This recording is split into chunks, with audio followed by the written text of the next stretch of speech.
But my rare disease story began in 2001 when I was 3 years old. My dad, Jack, was diagnosed with a rare disease called ALD. As we know, it's adrenoleukodystrophy, or ALD for short. And that intense terms, the way I usually explain it, yeah, is just that it causes like the neurological messages that are fired in your brain to not be able to travel those pathways, and they're aren't properly able to do what they're meant to do. So yeah, it can affect all parts of your body. It also causes in a lot of people dementia, closely related enough. So when my dad started getting these brain symptoms, you know, no one thought that they were related to AMN or ALD. They thought maybe he had a brain tumor, maybe he was going through a midlife crisis, maybe he was, Did my he mom buy a thought maybe he was Porsche? having an He affair. helped raise more than $250,000 for ALD research. She successfully lobbied a New York, Jersey legislator and governor to enact a law requiring the screenings of newborns for ALD in New Jersey. A treatment is significantly more effective if the disease is diagnosed before the onset of symptoms. Did I mention that this is all in high school? So way to make us look really bad. But I wanted to know. So, how did you know you were a carrier? Did you know because he had it, or did you wake up at 2 a.m. and think, "What if I have the disease? And where's my passport?" So, do you have like a different branch of ALD symptoms for men versus women, or is this kind of women just experience less severity of symptoms? That's a really good question. And yeah, I think, when it comes to the differences of biological men and women in X-linked diseases or sex-linked diseases, that's definitely a lot more relevant and noticeable than it is in other genetic diseases caused by, mutations on other chromosomes, if that makes sense. And because biological women have these two X chromosomes, they have so much more like cellular diversity. So women are actually more out likely to live men in basically any instance ever in the world. So whether that be in the NICU, whether that be that women are more likely to live longer than men, they're more likely to outlive men during a famine, during a war, during a pandemic, literally during everything. The way I see it is if we're not doing this work, then no one will be. So that's what kind of just keeps me going despite being busy is like, Hello, welcome to my podcast, to Mics One JoeySooch. I am Joe Sooch, and I'll be giving a mic to Taylor Swift. That ain't right. Wait a minute, I got it. Taylor Zane. She is the founder and executive director of Remember the Girls. It is an international nonprofit organization that unites, educates, and empowers female carriers of X-linked genetic disorders. She is also a carrier of Adrenoleukodystrophy, or I know I butchered that up really badly, or ALD for sure, but we will get into that in a little bit. She is also an award-winning activist, an accomplished speaker, a respected author, having recently published a memoir, Rare Like Us, From Losing My Dad to Finding Myself in a Family Plagued by Genetic Disease. Glad to have you here. How are you today? good, thanks for having me, Joe.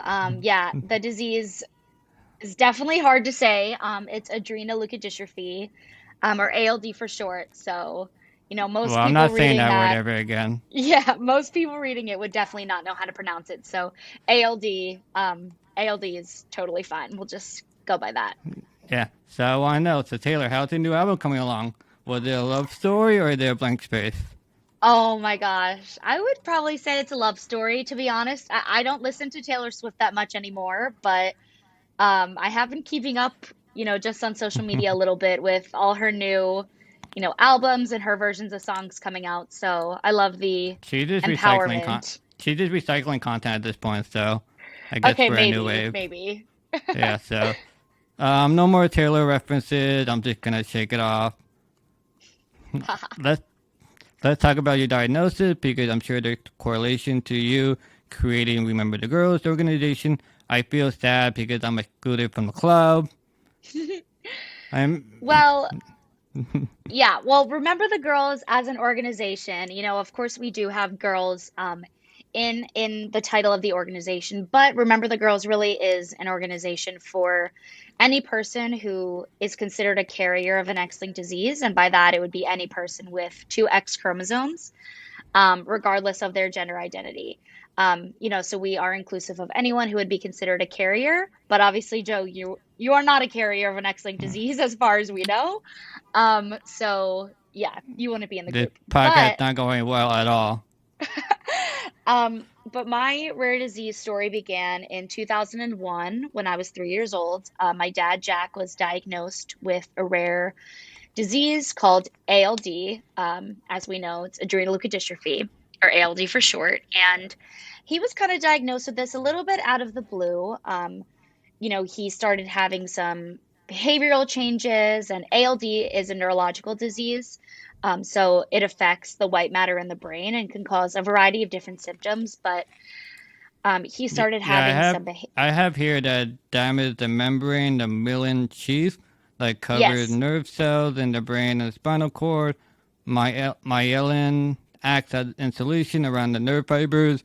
When the insulation is damaged, nerve signals from the brain cannot communicate across the body properly, causing impaired bodily functions or paralysis.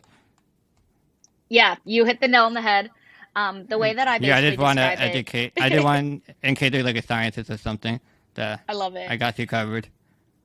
Great. Yeah, I definitely don't explain it in that intense terms. The way I usually explain it, yeah, is just that it causes like the neurological messages that are fired in your brain to not be able to travel those pathways, and they're aren't properly able to do what they're meant to do. So yeah, it can affect all parts of your body.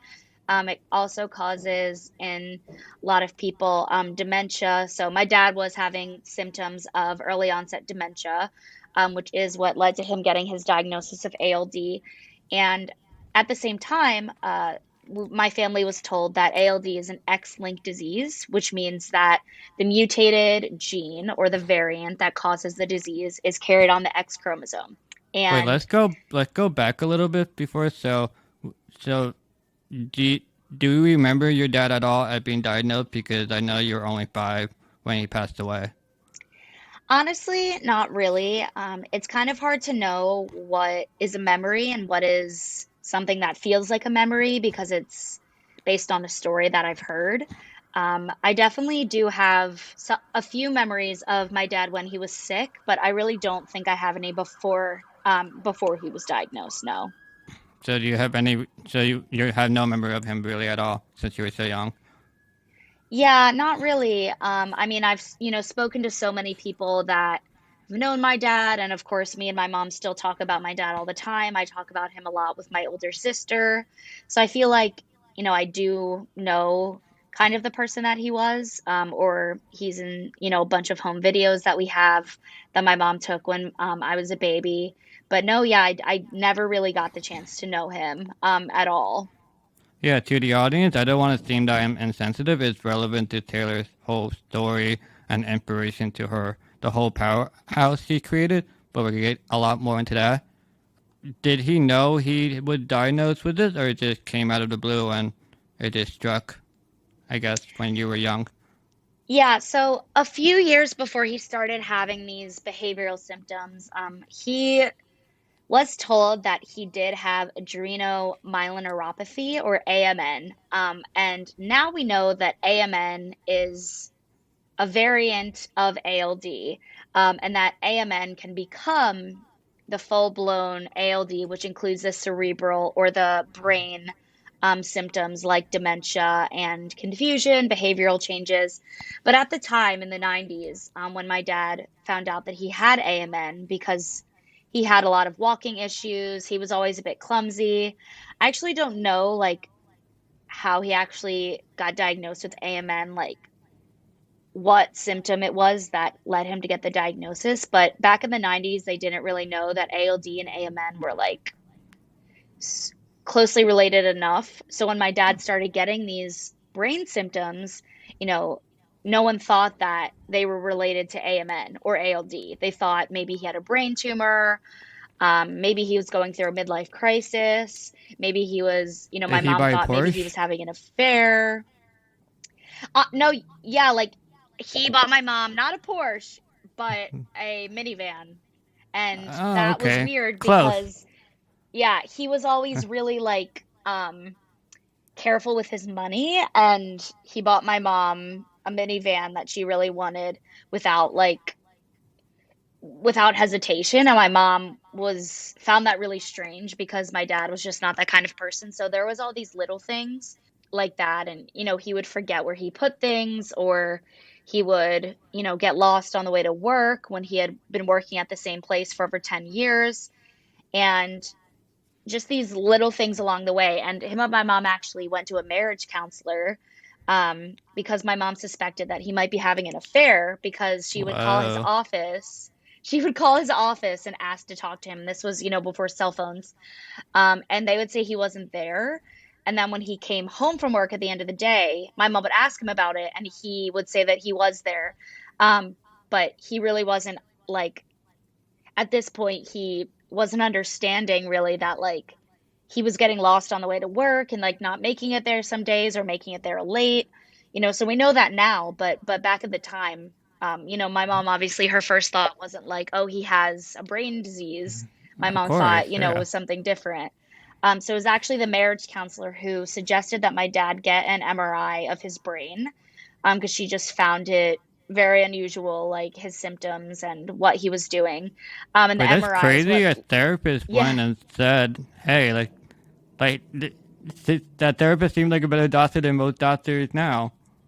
I know, right? Like, we're so grateful looking back now for that marriage counselor, because, who would know, like, when he would have gotten the diagnosis next. But yeah, it was that counselor who told him to get the MRI, and that's what showed that he had the lesions on his brain, and that he did have ALD. So that's what got him the diagnosis. That's crazy. So he got the diagnosis that he's having almost symptoms of like Alzheimer's, like just forgetting things. And then I guess you were born, but he was already on the downhill. So, I mean, he had symptoms of AMN for a really long time. Like, usually those symptoms crop up in men in their 20s or 30s. So he did have mild walking symptoms, but he didn't start experiencing these cognitive symptoms until I was 3 years old and my brother was 1 years old. And so he was actually diagnosed with ALD pretty quickly. He didn't have, the long diagnostic odyssey that a lot of people in the rare disease community, but yeah. I mean, it's also like 20 years is a long time in terms of like medical advances. Like, if your father was alive today, he could get diagnosed so fast, get so much more information about it. Yeah, yeah. The information has definitely grown a lot. Like, my mom says, she literally had to go to libraries and read in books, which is so hard to imagine now, not being able to look up on Google or Facebook. But there was personal computers weren't common. There was no social media. So it was a totally different time for the rare disease community. Like, I can't even imagine. But yeah, even though it's been, yeah, 20 years since then, there still is no treatment for ALD. So, my dad likely would have faced the same fate that he did then. And there has been a lot of advancements in research, but as we know, research and eventually getting to the point of treatments takes a long time. There are a few clinical trials going on right now, but the main focus for them is in boys with the disease. ALD usually affects boys between the ages of 5 and 10, and it's less common for a man to eventually get ALD. So most of the studies are on boys. Maybe a treatment that works for them might be able to work for a man with the disease, but we don't really know at this point. But yeah, I know Yeah. that my dad would, at least be excited to know that there have been advancements in research, because he immediately after he was diagnosed, was just like, there needs to be more research on this. And him and my mom started a fundraiser to raise money for research, which they did for 2 years before he passed away. So I'm sure he'd be glad to see what's been going on. Well, I just want to say to the audience and thanks to Taylor. I think she's a big contribution to the information being passed along around the world. I wanted to say how much of a badass Taylor is. So she helped raise more than $250,000 for ALD research. She successfully lobbied the New York Jersey legislator and governor to enact a law requiring the screenings of newborns for ALD in New Jersey. A treatment is significantly more effective if the disease is diagnosed before the onset of symptoms. Did I mention that this is all in high school? So way to make us look really bad. No, no. But thank you. Thanks. It's always, I guess when you look at the things that you've like individually accomplished in your life, it doesn't ever feel like doesn't ever feel like enough, you know? Like I guess everyone in the rare disease community and a lot of other places are just always so eager to like do more. So, I am glad for all the advocacy work I've been able to do, but there's just so much more to be done. Always. I mean, you're doing a great job. It's just this is in high school. Like, couldn't imagine like what you do in 10 years. Yeah, we'll see. We'll see what happens. I'll hit you up with some radio interviews. Maybe that help. But I wanted to know. So, how did you know you were a carrier? Did you know because he had it, or did you wake up at 2 a.m. and think, "What if I have the disease? And where's my passport?" Okay, the passport one, I actually did think of that the other day, because I'm actually going to Spain tomorrow. But Oh, um, okay. Perfect timing yeah, talking to you. I know. But yeah, so speaking of my carrier status, when my dad was diagnosed, that same time, my family was told that ALD is an X-linked disease and it's caused by a mutation on the X chromosome. And any man, or a biological male that has an X-linked disease will pass the condition down to all of his daughters. So they said that I was a carrier of ALD. They could say that without doing any confirmatory testing because with an X-linked disease, yeah, any daughter of a father with an X-linked disease will be a carrier. So I'm a Wait, carrier. so are all diseases always linked to the X chromosomes? No, so there's over 100 different X-linked diseases that have been identified. But no, there's like out of all the rare diseases that are genetic, yeah, they're linked to like all the different like 22 other chromosomes. But diseases that are considered sex linked are linked to either the X chromosome or the Y chromosome. I mean, I don't remember where I read it, but I found this two sentences really interesting with diseases and how it affects men and women. So, if she inherits a faulty gene, then she still has another X chromosome to offset the mutation. However, because males they only have one X chromosome, then gene abnormality causes the disease. I feel like I should repeat it again because it's a lot to hear the first time. So, if she inherits a faulty gene, then she still has another X chromosome to offset the mutation. They're kind of like a person like, are you sure you want to do this? Kind of person, like a bouncer, I guess. And then, however, males only have one X chromosome, so the gene abnormality causes the disease. And that's like Yeah, crazy to me. yeah, yeah. So it was the traditional belief, at least, that X-linked diseases, yeah, did only affect biological males since they only have one X chromosome. And the X chromosome is a lot stronger than the Y chromosome. It has so many more genes on it than the Y chromosome does. So for biological females, with two X chromosomes, we have to prevent us from having more like genes and cells than biological males. Our bodies choose one X chromosome to have present in certain cells in our body. So the traditional understanding was that for X-linked diseases, the body would naturally choose to always have the healthy X chromosome in the woman in all the cells in the body. And they really did believe that for a long time. And that's why they thought, they didn't see women dying from these X-linked conditions like they did boys and men. Um, but now we know that it's really not as clear cut as that, and that there's something called X inactivation or lionization, where basically, without going into too much detail, some cells in the body of a biological woman's body have the X chromosome that has the mutation and others don't. And the level of mutated cells versus healthy cells in any woman is just completely random. Like, at least at this point, they don't really know why some women who are carriers have mostly healthy cells and why other women have a majority of cells with the disease. Really doesn't make sense, but we're pushing for more research there when it comes to exon activation and how that affects women getting symptoms. But this information has really become more common knowledge in the last decade. Like when my dad was diagnosed and they said that I was a carrier, barely anything was known about ALD women getting symptoms. Like they said I would be completely fine, and that I just had to worry about ALD when it came to having kids, since I would have a 50% chance of passing the disease down.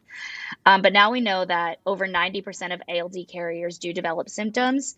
They're typically not as severe as in boys and men, and they don't, include the cerebral symptoms, but they mostly include the neurological symptoms like neuropathy, walking difficulties, bladder and bowel dysfunction, etc.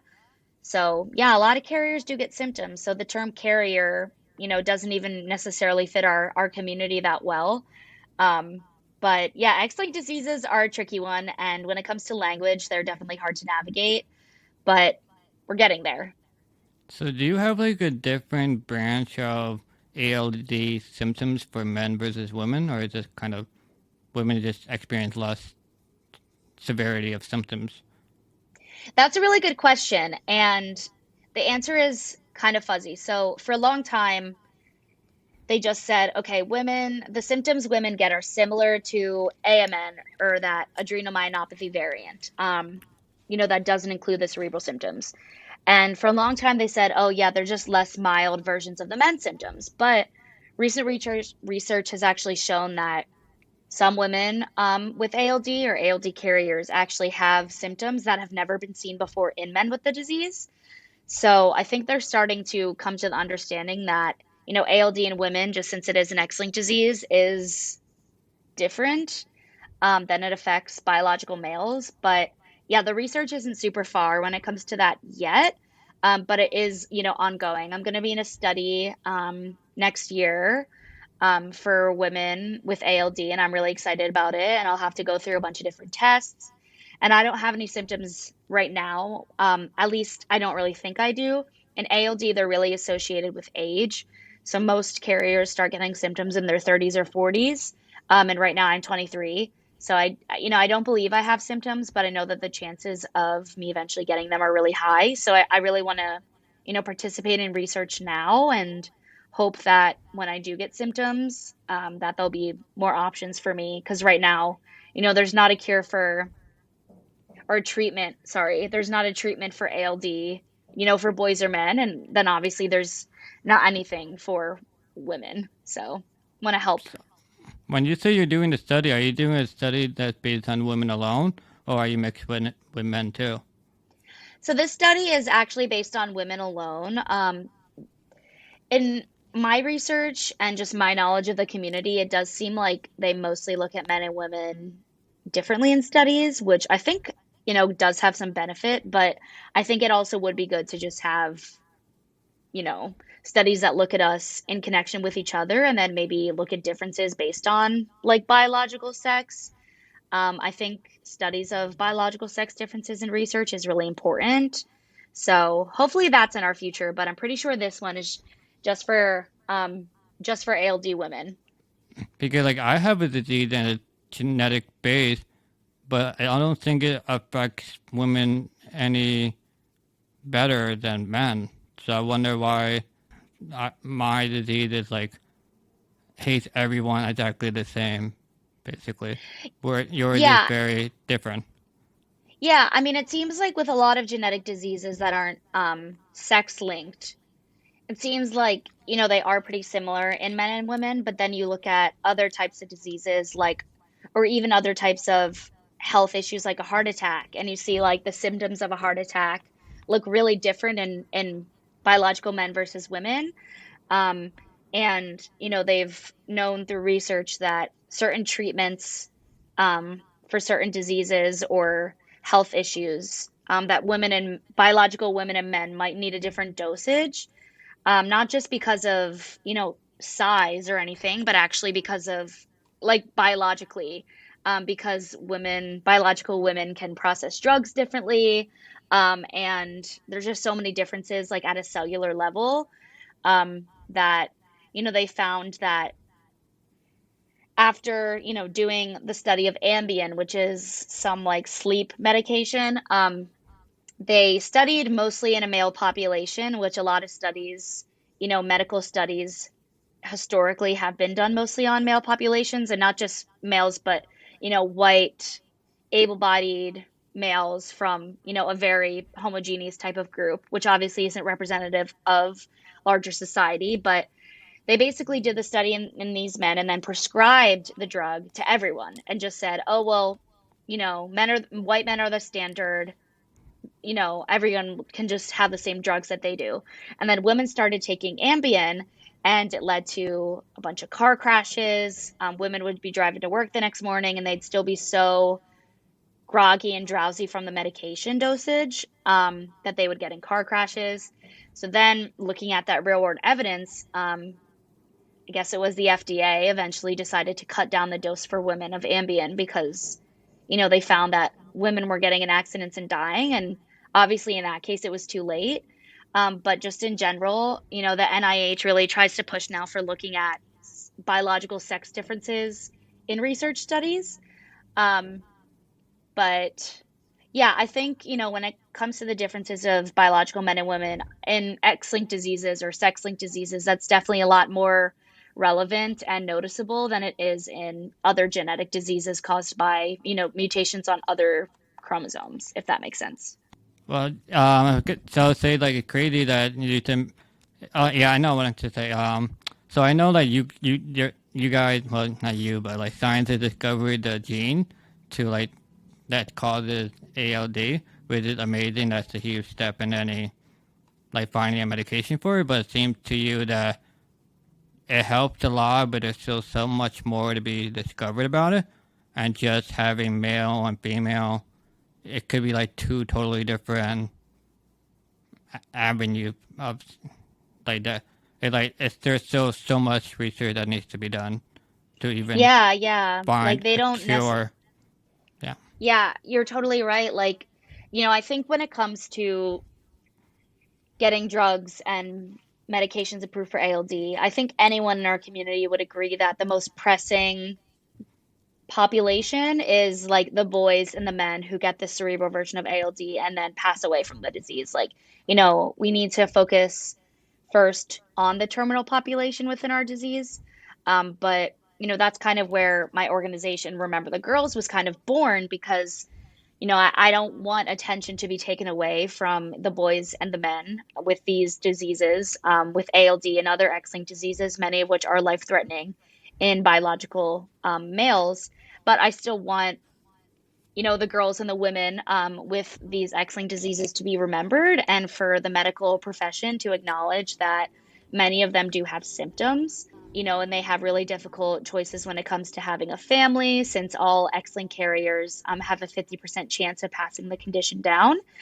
And then also living in just such a gray area of like, knowing that, eventually I'll have to face all these hurdles in my life. Like, eventually, I'll have to make decisions when it comes to having a family. I mean, I know already probably what I'm gonna do. And it's my decision that don't want to Buy a pass minivan. ALD down. Buy a minivan. Yeah. Yeah, that's a good one. Um, but yeah, I mean, you're right when, they don't necessarily know that if they get a drug that works for men in ALD, if it will work for women, but maybe it will. So, got to be hopeful. And I really am supportive of all the research and the clinical trials that are going on right now for boys and men in the ALD community, and, really hoping to see those continue to move forward. Right. So I know you lobby so that they can discover I guess the gene when they're born and such. But so what medication do you give to? I don't know if it's to offset or delay the symptoms. Like what does the medication do?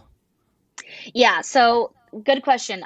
There's no medication, but what they do is they monitor if a boy is diagnosed with ALD through newborn screening, or diagnosed with ALD, at any age, they monitor them every year with an MRI. And so let's talk about like a baby who gets diagnosed through newborn screening with ALD. So he would connect with ALD specialists, or the family would connect with ALD specialists, and they would do a yearly MRI to look at the white matter on his brain. And if they start noticing any changes, which indicates that the disease is starting to progress, they would do a stem cell transplant as soon as possible. So the stem cell transplant is the main treatment for ALD.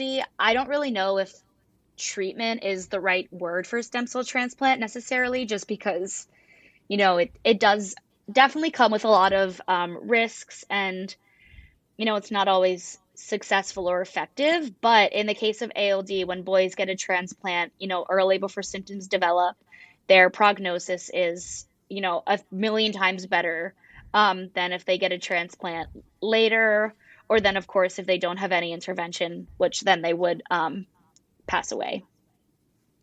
Say that you don't have any symptoms now, but it only affects you in your 30s or 40s. So what can you do? I mean, I kind of just feel like a sitting duck a little bit. Like, I have some other female family members who are carriers as well. Like, other people in my family had gotten diagnosed after my dad did. So he was the first to be diagnosed, but then we found out that, his twin brother also had the disease, and some other of my family members. So I do have a few female family members who are carriers. And one of my cousins, she's in her 40s, and she doesn't know a ton about ALD, but has been getting really worried because she's been noticing these weird symptoms going on.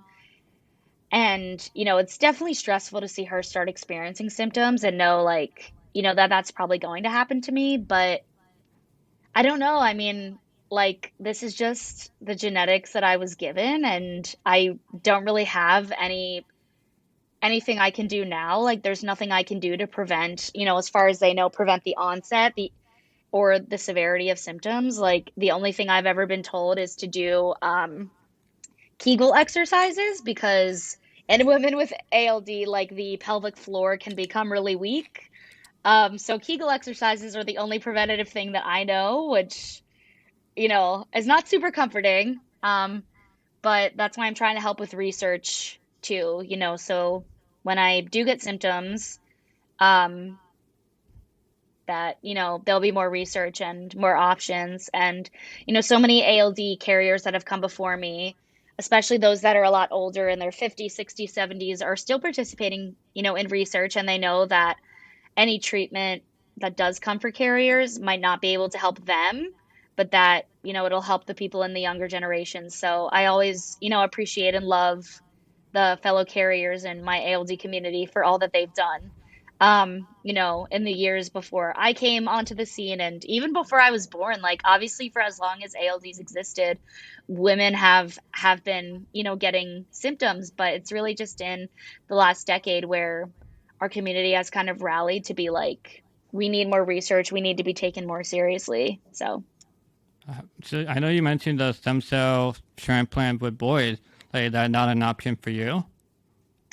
no, a woman wouldn't go through a stem cell transplant just because her symptoms, like, are not as severe as, the boys or men who would go through a transplant.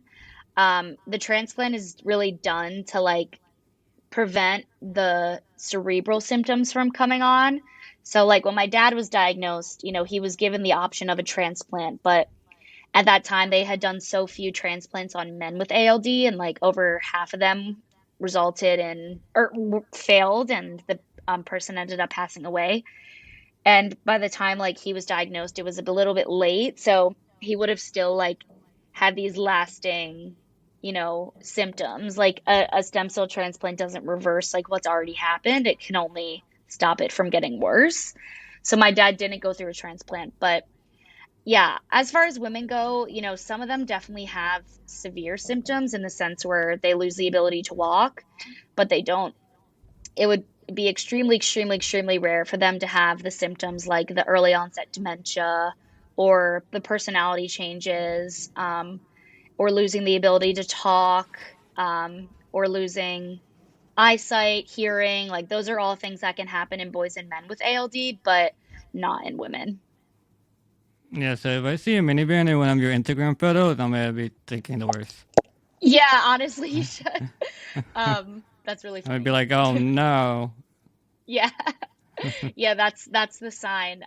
But no, I mean, honestly, for, as much as I advocate for, equal treatment of carriers, I do feel really lucky, that I do have two X chromosomes and that one of them does, keep me safe in a sense from getting this full-blown disease. Like that X chromosome really is there to keep me safe. And, I've done so much research on this just in my spare time, about just like X chromosome in general. And because biological women have these two X chromosomes, they have so much more like cellular diversity. So women are actually more out likely to live men in basically any instance ever in the world. So whether that be in the NICU, whether that be that women are more likely to live longer than men, they're more likely to outlive men during a famine, during a war, during a pandemic, literally during everything. And a lot of that is attributed to like the fact that women have two X chromosomes and have so much cellular diversity that can protect their body. But that's also the reason why more women have autoimmune conditions because having such strong, like the strongest cells, we're able to choose, which X chromosome we want in each cells. I mean, we don't choose, the body just randomly decides, obviously. But basically, our women's immune systems can become, too strong almost, which causes them to attack themselves, which results in autoimmune conditions. And obviously, that does happen to all people, not just biological women, but that's why women are more likely to have autoimmune conditions. So the X chromosome is really interesting. I'm not a scientist, but I kind of sounding like one right now. Um, but yeah, I love reading about this. I know I'm a nerd on the low. I mean, I feel like you have to know all about ALD because it's your whole life, it's your whole, I wouldn't say personality, but it's like your whole shtick at this point. No, yeah, you're right. It is a big part of my personality. Like, I mean, it's impossible to, and I mean, this obviously firsthand. Like, obviously both of us have a lot of hobbies and interests and things that we do and we like that aren't related, to these rare diseases. But like at the end of the day, they're such an integral part of like who we are. Like, we can't separate ourselves from them. Like, they're always with us. So, like, yeah, it is a big part of my personality. And that's just kind of how it is. Like, I I can't embrace believe it. you're saying that I am disabled. Like, that's so judgmental of you. Hey, I did not say you're disabled. I said you have a rare disease. I don't know. I'm a little offended right now. But. So let's talk about the Remember the Girls organization. Would you like, or should I tell the audience how you came up with the name? Because I think it's super clever. I know you mentioned it a little bit before, but I feel like we have to highlight that Mhm. the I cleverness. can I could say it if you want. Yeah, go. So all throughout, middle school and high school, my mom made sure that I stayed connected with the ALD community even after my dad had passed away. And, there was always like a lot of pushes around, saving the boys with the diseases, which is obviously incredibly important. And, many of us at those conferences and in the ALD community have lost, a male family member to ALD. Um, but I started to learn that, a lot of carriers actually did experience symptoms, which was a surprise to me because I was always told that I was so lucky to just be a carrier and that, ALD wasn't going to affect me. And I was learning that that wasn't true. And, I thought that we needed a little bit more, attention and research around the fact that ALD carriers were really often getting symptoms.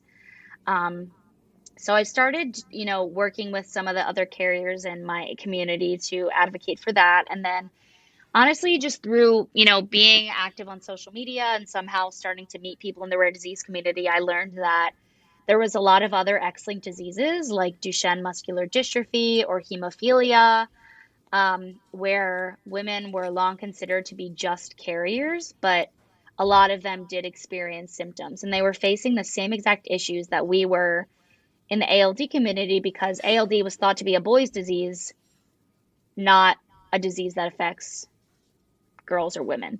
So, just kind of based on that notion of, the focus on boys, that's kind of how I thought of Remember the Girls. And the reason it's Remember the Girls is because, I don't want there to be attention taken away from the boys and men who suffer from these rare diseases. Like, it's incredibly important that we push forward with research and treatments for that population because they are most severely affected. But, carriers have just faced a stigma for so long that we're just carriers.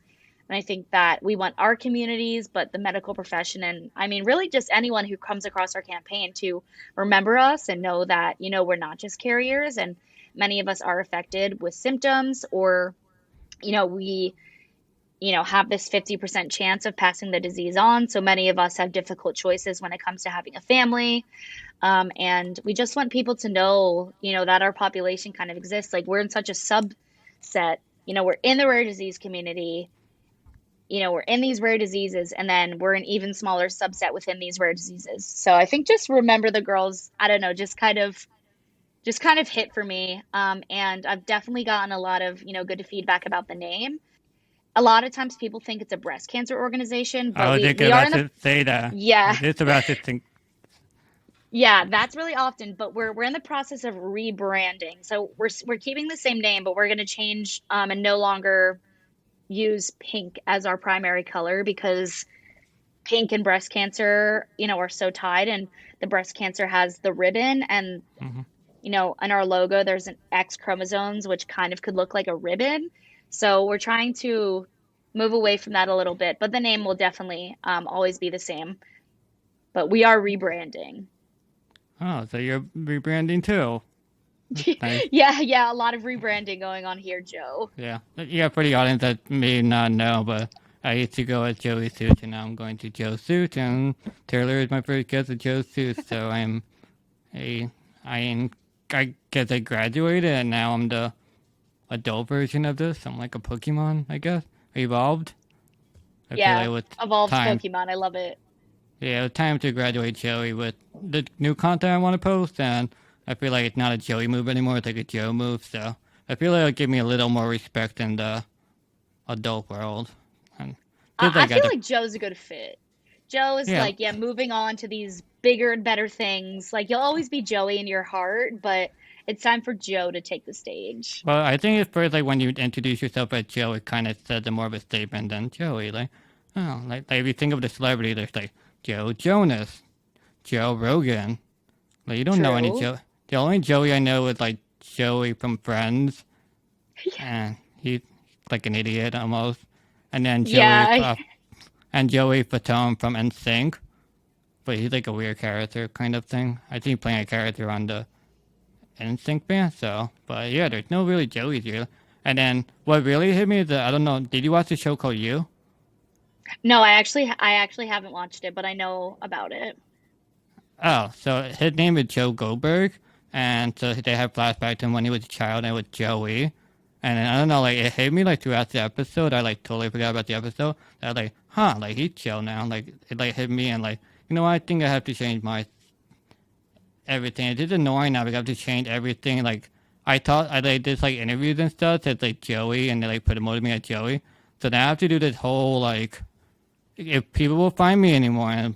But like I'm still new in this whole advocacy world in terms of like I'm not really like famous or anything. So like follow me, please, guys. But yeah, like so it's not like I bet too much.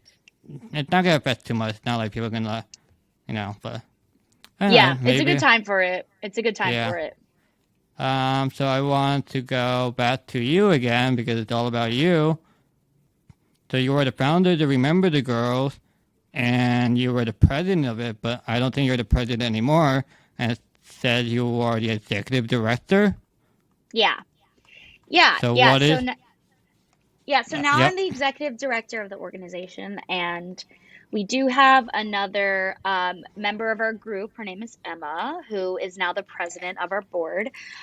She is also a carrier of an X-linked disease, not ALD, but a different disease. So her and I really work together on a day-to-day basis just to run the organization. And, we have a Facebook group with over 1,200 X-linked carrier members from all around the world. We put on a lot of educational programming, both internally for our group and also externally for, the medical community or genetic counselors. And I actually have a full-time job, like aside from Remember the Girls. So, you Oh, really? know, I thought that was your full-time job. yeah, no. I work for All Stripes, which is a rare disease research company, and I'm Oh, their yeah, community engagement manager. yeah, I don't know if you're in charge of them, but they like unfollowed me and then followed me and then like unfollow and then followed me again, which is Really? weird. Yeah. Okay, I guess because I didn't follow them back, so they were like, "See us, please, like follow back," and then Oh, and that's I don't oh, know. that's I so just thought this funny. really. I didn't know you worked for that company, so I guess Yeah, yeah. I'll give them a follow. So yeah, that's my full-time job. But then, I do Remember the Girls and then just keep up with my patient advocacy, like what I'm doing, here right now, sharing my story. So a lot going on, but like I I mean, said, I'm going to advocacy Spain in itself is tomorrow. very. It takes a lot of work. Like I see all the good work you're doing. Like it takes a lot of work and time and research, and it's surprising you're able to work a full time job and advocate because it's exhausting at the end of the day. It is. It's definitely hard, but at least, the company I work for is really appreciative of my like expertise as a patient advocate and also a rare disease foundation leader.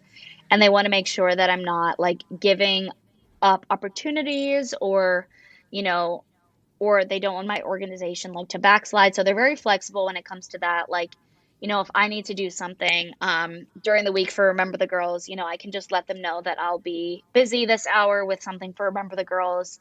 And yeah, they really want to accommodate that because they know that I'm a patient advocate first. Always, I'm a patient advocate first. And they understand that for sure. But yeah, I mean, I'm really busy, but I start my vacation tomorrow. Um, Me and my boyfriend are going to Spain. So, yeah, That's amazing. after That's this, amazing. I'm packing. So, what is your biggest challenge your organization faces? I think the biggest challenge the organization faces is The lack of men there. no, no, definitely not that. I would say trying to spread our message beyond like the X-linked disease and rare disease communities. Like obviously we are focused on X-linked diseases, but we do have, these larger overtones of like women's health and, sex specific research and, just, gender bias in healthcare. So we do try to speak to wider audiences, but at the end of the day, our organization is super niche. And, of course, that makes it hard to like fundraise or get support for certain events. But I think over time, we'll always be focused on X-linked diseases, but I think over time, I do want to see us do more just about like women's health in general or women's health in the rare disease community. I wish I could do Remember the Girls, all day, every day, but like many nonprofit organizations, it's not like feasible, at least not now. Um, but I think Remember the Girls, I mean, I know Remember the Girls has grown so much so fast. So I really, think that we're on an upwards trajectory and that we are getting a lot more attention from doctors and medical professionals and, genetic counselors. So we have a lot of work to do. I know I keep repeating that, but we have accomplished so much in the last 4 years that we've been an organization. And I mean, we're the only organization that's dedicated to X-linked carriers. So the way I see it is if we're not doing this work, then no one will be. So that's what kind of just keeps me going despite being busy is like, I don't necessarily think that things happen for a reason. And I don't think that, my dad died of ALD for me to lead this organization. But I do feel like, that my life does have a purpose. Not that it was a predetermined purpose, but, it's a purpose now that I found and that I've made my purpose because I need things to change for X-linked carriers. And I just know that if Remember the Girls day to day isn't doing this work to support the community, then we're not going to have positive change for a really long time. So that's what kind of keeps me going. But also, I love all the friends that I've made in the rare disease community, like you and like so many others that are also young adults, especially because, we're balancing a lot. Like, we're living lives as young adults and trying to navigate the world while also, having the rare disease on our shoulders and also, having a lot of advocacy that we do that, of course, is very time consuming and it's literally a full time job in itself. So we balance a lot, but it's definitely made my journey a lot easier, like having friends in the rare disease community who just get it, and that we can kind of, just go back and forth and banter a little bit and, maybe make some jokes about situations that maybe people outside our community would find a little morbid, or I don't know, you know what I mean? But it's just great to have people who understand at the end of the day. Yeah, just super impressive. You're 23 years old now, and you started this organization 4 years ago, so you were 19, and then now you have like a board of directors, you have like a president, you have like a sciences on board that helps with a lot. You got like volunteer. I think one of them named Amy Englert. I interviewed her actually. Oh, Um, you did. Yeah, Amy's on our board. She's our board secretary. Amy is amazing. She's a great advocate. yeah, I would interview her. She was really great in our podcast session together. And I mean, it seems to be a well-oiled machine. Super impressive for someone that just started this journey alone. Thank you. Well, I feel like, or even though I did found the organization, I've had support along the way from, the ALD community, from, different ALD specialists. And then after meeting different carriers in different communities like Amy, she's just as passionate about Remember the Girls mission as I am. So, Remember the Girls is definitely not just me. It's, 1,200 members and growing every day. And I think each one of them really contributes to like the power our organization has. But hey, Yeah, I'm gonna give but you credit because you're the one that thought of the idea and you're the one like started to push it because everyone had ideas of all the good things they want to do, but no one like commits to them. And you committed to them, and you created this powerhouse. And you're helping, I'm sure, a ton of women that you may never see or never think you directly, but I'm sure you're helping a lot. And they just don't show the appreciation, but I'm sure they're appreciative of the oh, organization you made because it's you're helping. oh, thanks, Joe. Yeah, I feel like, and I've connected with other like rare disease advocates and leaders on this too. Like, even though the work we do can be really grueling sometimes, and there's a lot of it, and it can definitely be consuming. Like when you do get a message from someone that's like, "Oh my gosh, I can't believe this organization exists." Like for so long, my doctors won't take me seriously because I'm a carrier. Like, I'm so glad to find this community. Like, messages like that just make it all worth it. And like you said, it's people that I will probably never meet, that are live nowhere near me, can live in a totally different continent, but that just makes it worth it to know that, it's having a positive impact on people. And the only message I get if it gets too cold, I am gonna die. What does that mean? I don't know if it gets too cold, I'm gonna die. So Oh, they that's say that to you. yeah, Oh, that's yeah. Or like my effed up. drink Pepsi, or you're gonna die. You need to block those people. They sound like bots. I reply to them, and I think it's hilarious, and I just put it on my Instagram page and just post so everyone can see it. Because it's so funny. Like, come on, like, who tells someone that? Like, drink Pepsi or you'll die. It, Or if it gets too cold, you're gonna die. Like, People are okay. weird, man. I honestly I just find it hilarious. Like, okay, you're like, okay. But before I take the mic away from you, is there anything you want to say, promote, any encouragement words, anything? I would say, I would probably say, you can check out Remember the Girls at rememberthegirls.org. And if you want to follow me on any social medias, my handle is at Rare Like Her. As Joey mentioned in the beginning, I also published a book in 2019 called Rare Like Us, about my family story with ALD. And yeah, you can purchase that on Amazon. That's pretty much it. I don't have any like positive messages necessarily to end, but I think to any advocates listening, particularly, just take it day by day and, make sure to take time to care for yourselves. Like Joe and I both said, advocacy can be really consuming, and when something that is also consuming is something you're really passionate about, it's definitely hard to pull the brakes, but it's always good to, try to take some time, even if it's a couple hours, to focus on something that's not necessarily advocacy related, like just watching a Netflix show or something like that. So I'm trying to do more of that, and I think that everyone should try to do more of that.